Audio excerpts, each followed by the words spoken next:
Bonjour, ici Alicia. Aujourd'hui à l'émission, je me retrouve sur la Côte-Nord à Pointe-des-Monts où je visite l'un des plus anciens phares à avoir été construit aux abords du fleuve Saint-Laurent. Je vous le dis, ça vaut vraiment le détour.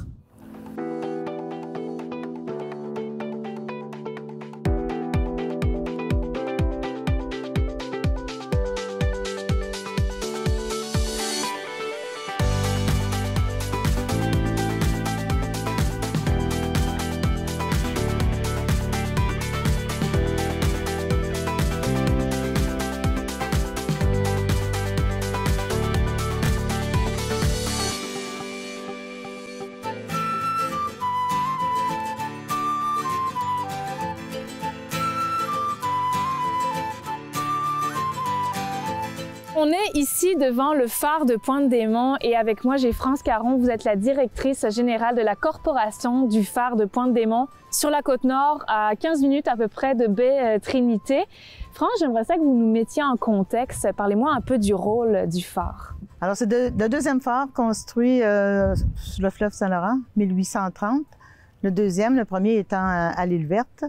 1830, on est rendu en 2021, donc c'est un phare qui a beaucoup d'histoire. Il y a eu beaucoup de gardiens également qui sont passés par ici. Oui, on a eu beaucoup de gardiens, dont 3 générations de la famille Fafard. Et beaucoup de gardiens ont passé ici. Alors, comment ça fonctionnait dans les années 1830, là, quand ça a commencé? Comment ça fonctionnait au niveau du trafic maritime? Quelles étaient les tâches des gardiens? Donc, les tâches des gardiens, principalement, d'abord, habitaient dans la tour. C'est un phare qui était habitable avec la famille des gardiens. Donc, leur tâche consistait à diriger les bateaux dans la brume ou dans les tempêtes. Donc, le phare servait à ça avec sa lumière au sommet. Et par la suite aussi, il y avait les canons où, quand il y avait trop de brume, le gardien, il fallait qu'il tire des coups de canon, qu'il fasse l'entretien des lanternes et qu'il passait tout l'hiver ici, étant donné qu'il n'y avait aucune route. C'est un travail qui était très exigeant. Très, très exigeant, oui, pour le gardien et pour sa famille aussi. Étant donné que c'est une tour qui est faite en ciment et qui vivait là-dedans avec des foyers, donc plusieurs ont été malades avec l'humidité, la fumée et tout. France, le phare de Pointe-des-Monts, c'est le seul phare qui est géré encore par le gouvernement du Québec parce que les autres phares, c'est fédéral, mais ici, c'est le gouvernement du Québec. Et ça, c'est grâce au dernier gardien, M. Jacques Landry, qui a sauvé le phare, qui a fait pieds et mains auprès du gouvernement, des instances gouvernementales au Québec pour le sauver. Et tous les bâtiments appartiennent à la SODEC, qui est le gouvernement du Québec, parce qu'il était en voie de démolition. Donc là, il a été restauré, finalement. Oui, avec en collaboration avec la corporation. Quel est le rôle à ce moment-là de la corporation? Alors, le rôle de la corporation, c'est d'engager des guides, d'interprètes qui connaissent très bien l'histoire du phare. Donc, les visiteurs ont accès sur le site. Puis, la visite se fait en 2 parties, dont une première partie, un petit vidéo qui explique toute l'historique du phare, de sa construction jusqu'à sa fermeture. Et la deuxième partie de la visite comprend tous les artefacts qu'il y a dans la tour à chaque étage. Ils font le lien avec le vidéo qu'ils ont vu. Et tous les gens partent ici enchantés. Ils n'étaient pas au courant qu'on avait un si beau patrimoine ici, là, sur la côte. Mais juste quand on arrive sur le site, c'est vraiment majestueux. C'est magique. Bien, on va le découvrir. Vous allez nous faire la visite des différents étages. Oui, donc, bien sûr. On va aller faire ça. J'ai hâte.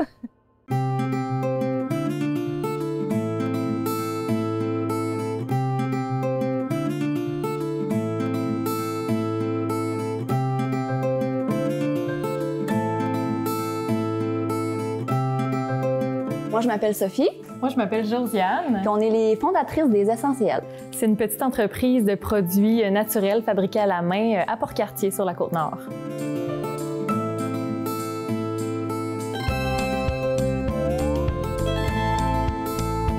On fait diverses gammes de produits à base d'huiles essentielles et aromatiques. On fait des baumes à lèvres naturels. On a aussi des savons moussants pour les mains, des bains moussants et des applicateurs à billes là, avec divers mélanges d'huiles essentielles.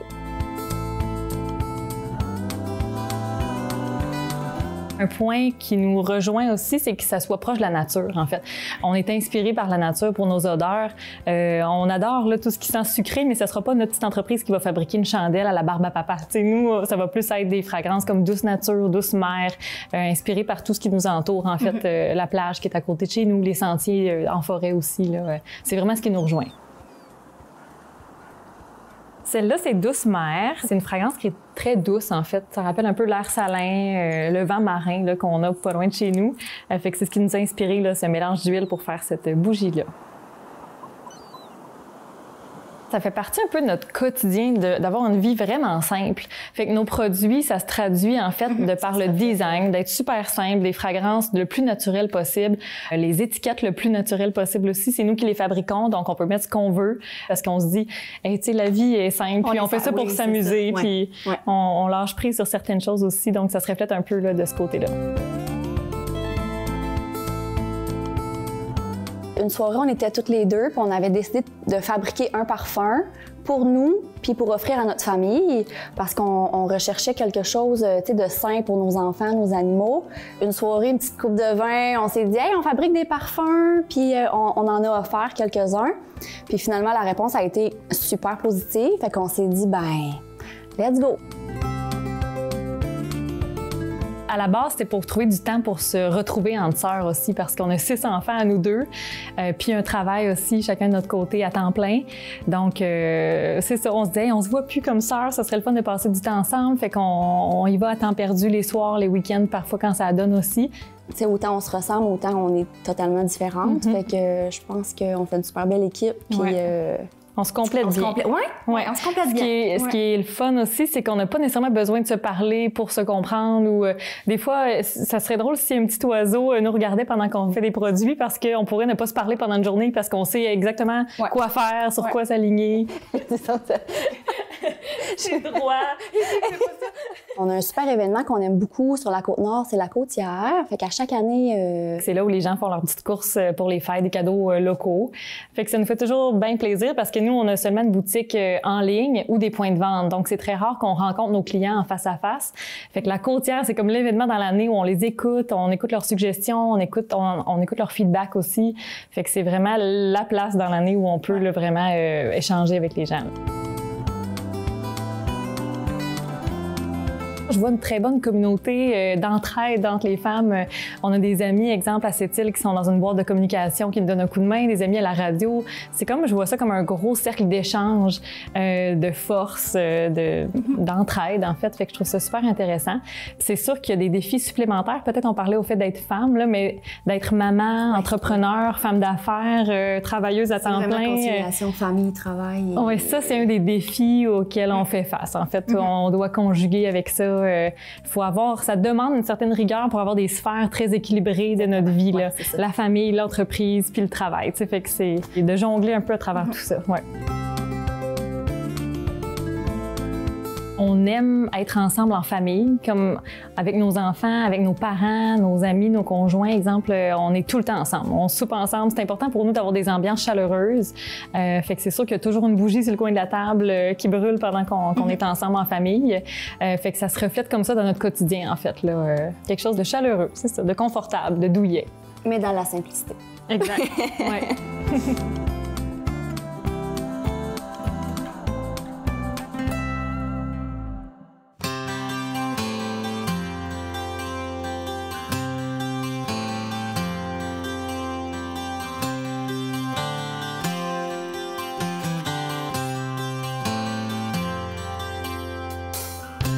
Bonjour, moi c'est Caroline Grenier, je suis éducatrice spécialisée et intervenante en zoothérapie au Centre Nouveau Départ, qui est situé à Rivière-Pentecôte sur la Côte-Nord.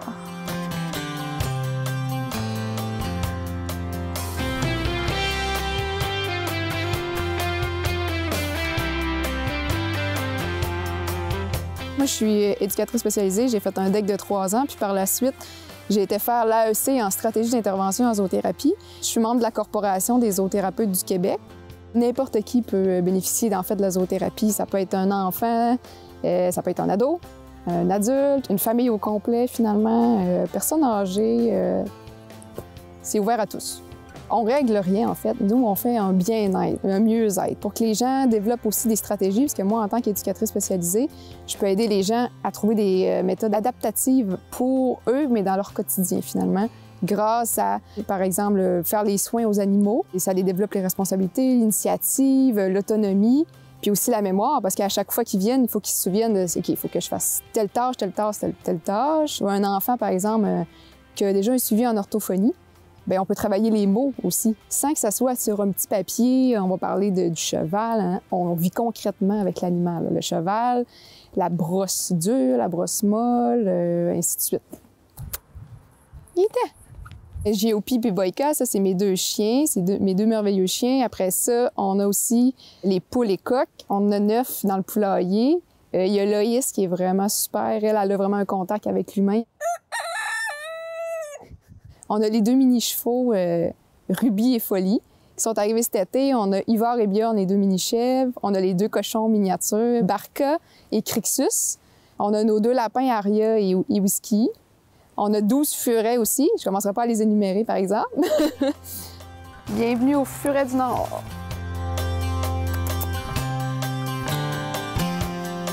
Ici, ça, c'est la maison des furets. C'est les furets à 100%. Une belle scarlette. En fait, là, on a un lit superposé. À l'occasion, on vient dormir ici, tranquille, relax. On reste à l'étage en bas, mais si on veut pas se faire croquer les pieds, il faut dormir en haut. Parce que les furets, des fois, ça vient croquer les pieds. On a des bureaux aussi. Fait qu'avec les enfants aussi, on peut, avec les animaux, aller se coucher à terre avec eux, continuer leurs devoirs, par exemple. Parce qu'on peut faire de l'aide de devoir aussi assistée par l'animal. En fait, on fait une exploration des besoins avec la personne ou l'enfant, avec le parent, tout dépendant. On en regarde le profil, en fait, de la personne. Puis par la suite, la première visite, c'est on fait une présentation de tous les animaux. On fait le tour de la fermette, en fait. Puis souvent, il y a un animal ou 2, 3 qui accroche plus la personne. Donc, moi, je continue sur ce lien-là aux prochaines rencontres. Whisky, t'es où? Ah, t'es là. Allez, bonhomme. Par exemple, si on parle de la modulation d'énergie, ça, c'est savoir être calme au bon moment, être excité au bon moment. Avec les animaux, si on arrive tout énervé à côté d'eux autres, souvent, ça ne marchera pas. Par exemple, avec les lapins, ça ne marchera pas. Donc, on apprend aux jeunes de s'asseoir, d'être calme. Puis souvent, ils le voient tout de suite, les lapins, ils viennent sur lui, ils viennent le sentir. Ils sont capables de s'auto-réguler là-dedans, puis de mettre ça à l'école, à la maison aussi, par exemple. Les animaux, c'est des partenaires et non des outils. Fait qu'on on les utilise pas. C'est eux qui collaborent avec nous. On est au cimetière, en fait, du Centre Nouveau Départ, où on met les âmes de nos défunts animaux, partenaires ici. On peut parler avec les jeunes de leur deuil à eux, si c'est un deuil de leur animal de compagnie ou bien un deuil de quelqu'un dans leur famille ou quelqu'un proche. On prend le temps de prendre le temps avec eux. Les animaux, je pense que c'est depuis que je suis sortie de ma mère. Finalement, là, les animaux ont toujours été présents. Puis ça, cette fermette-là, ça a été un projet avec moi puis ma mère. Puis ma mère est décédée il y a 7 ans, donc je vis pour elle en ce moment. Je pense à elle, puis elle serait contente d'être ici. Les animaux ont toujours été présents. On avait toujours des animaux avec nous. L'humain, on est fait pour être entouré de vie. La forêt, les animaux, tout ça, c'est en dedans de nous autres. Utiliser tout ce que la vie nous donne, tout ce que la nature nous donne.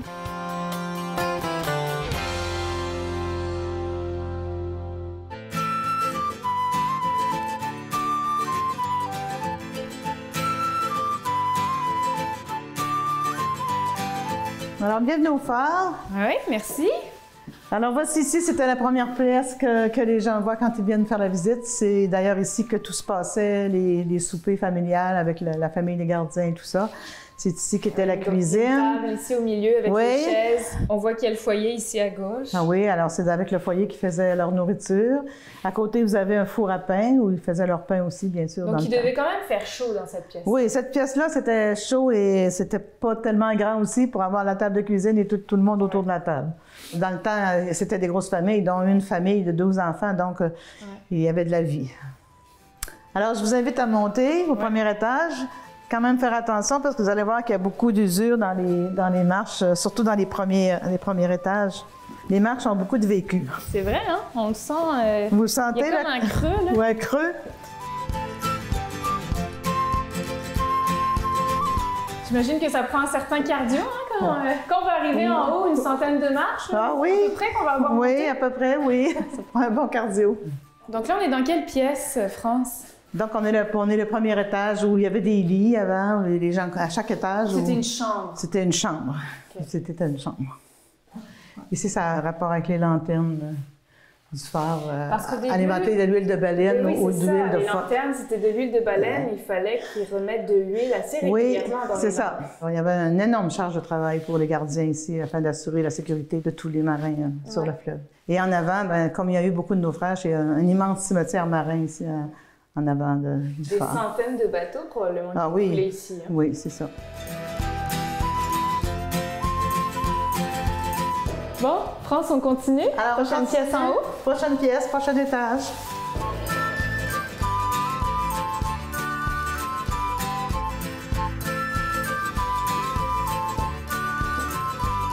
Dans les 30 premières années, là, suite à la construction du phare, il y a quand même eu une vingtaine de naufrages. C'est beaucoup. Donc, les survivants venaient ici.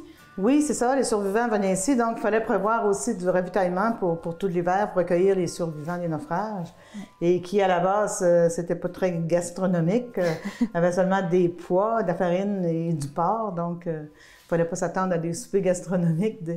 Mais quand même, les gens s'amusaient, les gens... Puis peut-être qu'ils aidaient aussi le gardien. Oui, ils aidaient aussi, oui, c'est ça, au travail. Et ils faisaient de la musique. Il y en a qui avaient des chanteurs, ils chantaient, ils passaient leur soirée à jouer aux cartes. Ils se faisaient des soirées de chant ici, l'harmonica. On peut imaginer les grosses soirées de musique à oui, taper du c'est pied, ça, pour passer le temps. Le livre de Mme Fafard, la fille de Victor Fafard, un gardien, demeurait à Québec et elle écrit sa vie ici, au phare. Elle écrivait tous les jours dedans pour expliquer qu'est-ce qui se passait ici. Qu'est-ce qui se passait, quelle était la vie ici dans le temps. Son petit journal. Son petit journal à elle, qu'elle a publié d'ailleurs, oui. Qui est très intéressant.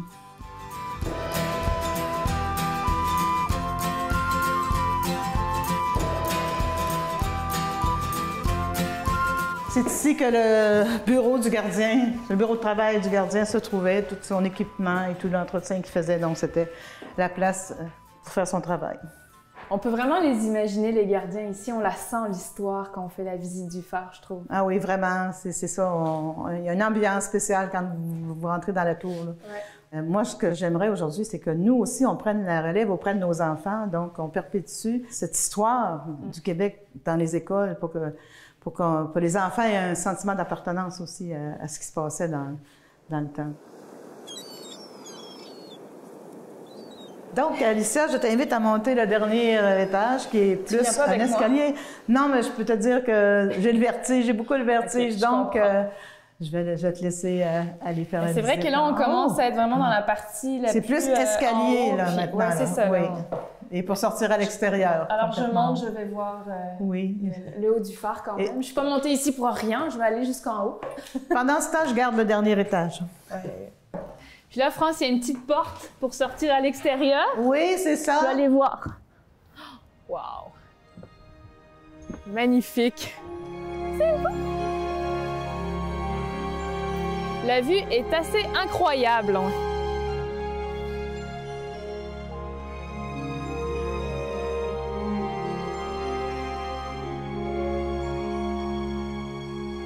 France, la vue, elle est magnifique en haut. Je dois te le dire, ça... Ah oui? Ah oui, tu manques quelque chose, mais j'ai pris des photos pour toi. Ah, c'est vraiment gentil! D'avoir pensé à moi comme ça. Aïe, aïe, c'est vraiment... Les couleurs aussi, là, les roches, on les voit de haut, c'est de toute beauté. De toute beauté. Merci quand même de m'avoir menée jusqu'ici. Ah, ça m'a fait vraiment plaisir, vraiment plaisir. Un très beau coin à voir là, ici sur la Côte-Nord. À visiter sur la Côte-Nord. Ouais. Merci beaucoup.